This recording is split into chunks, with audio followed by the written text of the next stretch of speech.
Olá, somos o grupo 2 e essa é a dinâmica de modelagem comparativa da disciplina de bioinformática. A proteína proposta para o nosso trabalho é a enzima conhecida como dihidrofolato redutase timidilato sintase bifuncional. Ela está presente no organismo de Leishmania. É uma enzima bifuncional muito importante porque ela participa de reações envolvendo a síntese de DNA, já que ela participa da síntese de nucleotídeos. Ela também está envolvida em outros processos como metilação, processos metabólicos do carbono e também do metabolismo de folato.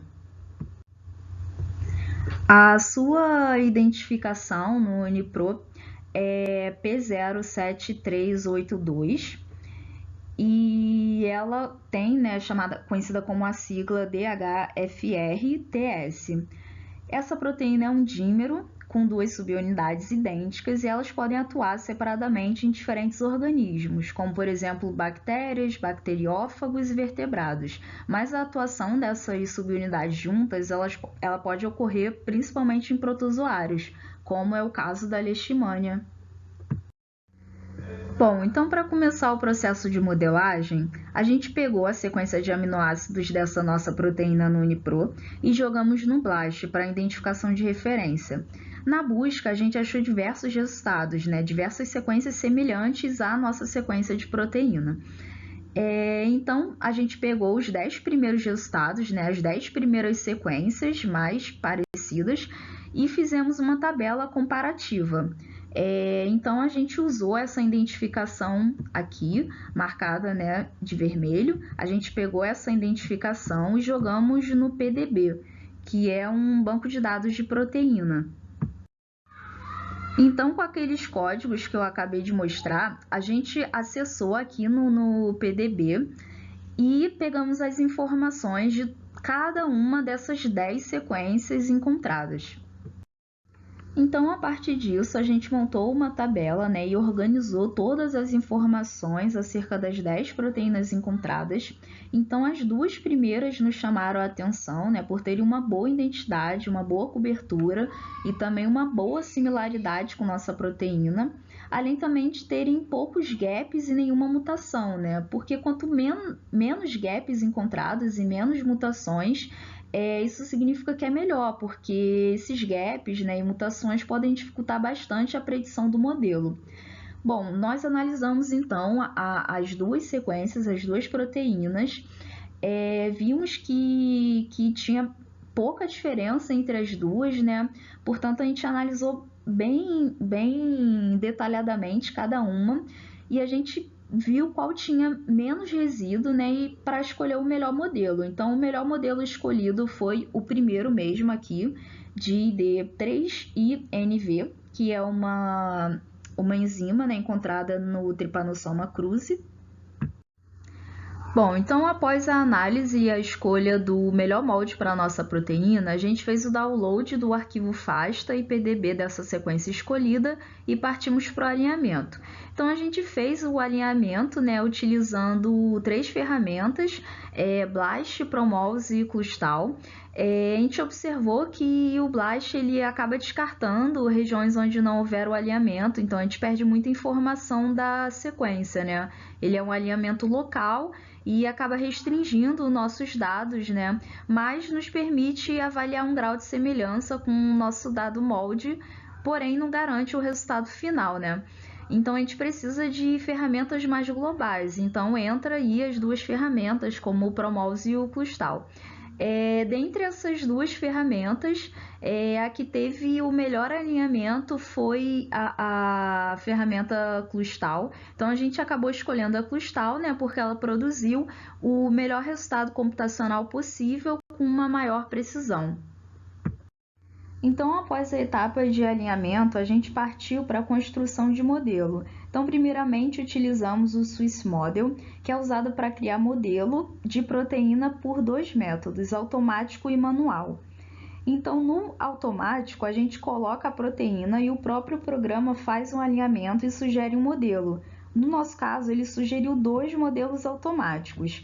Esse aqui que a gente está vendo e esse segundo modelo. Então, a partir disso, a gente observou, né, porcentagem de identidade, cobertura, similaridade, gaps e outras informações também relevantes para escolher, então, o nosso modelo ideal.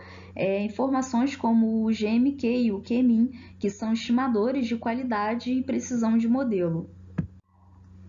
Entre os dois modelos, a gente observou, então, como resultado, que os dois são bem parecidos e cada modelo cobre apenas uma região da sequência da proteína, como a gente pode ver aqui embaixo. Mas entre os dois modelos, então, a gente observou que o primeiro modelo tem uma identidade maior e o valor do QMIN mais baixo. Então, isso quer dizer que ele é um modelo melhor do que esse segundo modelo. Então, escolhemos o modelo automático 1 para prosseguir nas análises. No método manual, a gente utiliza, então, o resultado do alinhamento entre a proteína de interesse, né, a nossa proteína, e a proteína molde selecionada no BLAST, onde a gente fez anteriormente lá no Clustal. Então, a gente teve aqui mais dois modelos gerados. Esse é o primeiro modelo. Então, resumindo, a gente obteve, né, 4 modelos pelo Swiss Model, 2 automáticos e 2 manuais, e então escolhemos 2 para as próximas etapas de validação, um manual e um automático.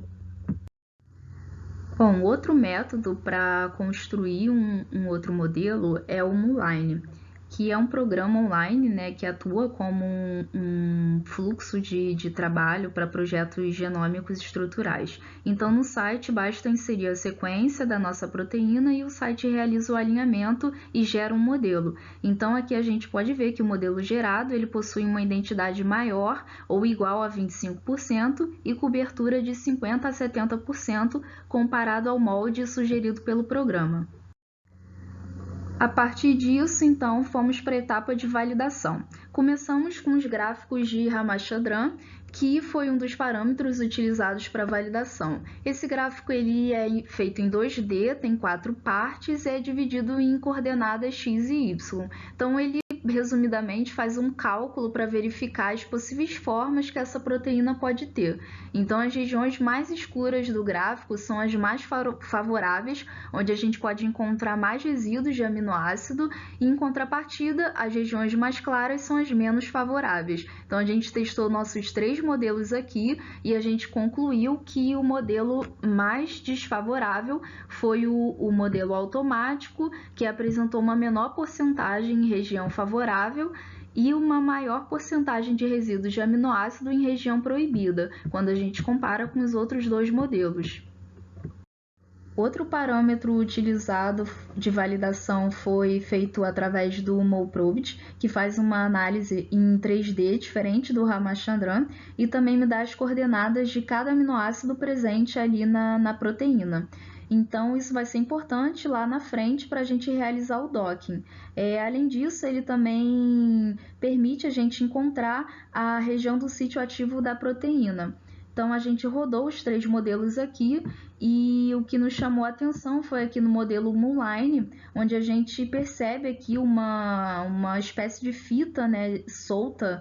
Então, a gente acredita que isso pode ser um problema, né, na escolha desse modelo para realizar as análises posteriores. Então, após todas as análises e todos os parâmetros de validação utilizados, nós montamos uma tabela final com todas essas informações escritas nela e a partir daí, então, a gente foi pesquisar, né, analisar qual seria o nosso modelo utilizado, então, para a etapa posterior, que será de docking. Então, né, se baseando apenas nesses valores das tabelas, os melhores modelos são o manual e o Moonline, porque os dois apresentaram, né, os valores dentro dos parâmetros esperados. Porém, né, como eu mostrei no slide anterior, o modelo Moonline apresentou aquela fita solta em sua estrutura e parece que não é tão adequado assim, né, comparado ao molde que utilizamos. Portanto, o modelo definido para as próximas etapas do docking é o modelo manual. Agora que já temos o nosso modelo escolhido, a gente pode ter uma ideia de como é a estrutura da nossa proteína em seu formato 3D, e também a gente pode analisar sua relação com algum receptor ligante. Então, para isso, primeiramente, a gente precisa ver o estado de protonação da nossa proteína. Então, a gente faz isso com o intuito de observar a presença de hidrogênios. Para essa análise, a gente utilizou alguns programas e algumas ferramentas específicas, e caso existissem regiões alteradas, a gente ia precisar abrir o editor de texto, verificar em que região estaria ocorrendo o estado de protonação e editar. Mas como não foi nosso caso, a gente seguiu adiante para a correção do estado de protonação dos nossos ligantes. Então, nós utilizamos 3 ligantes. A cloroquina.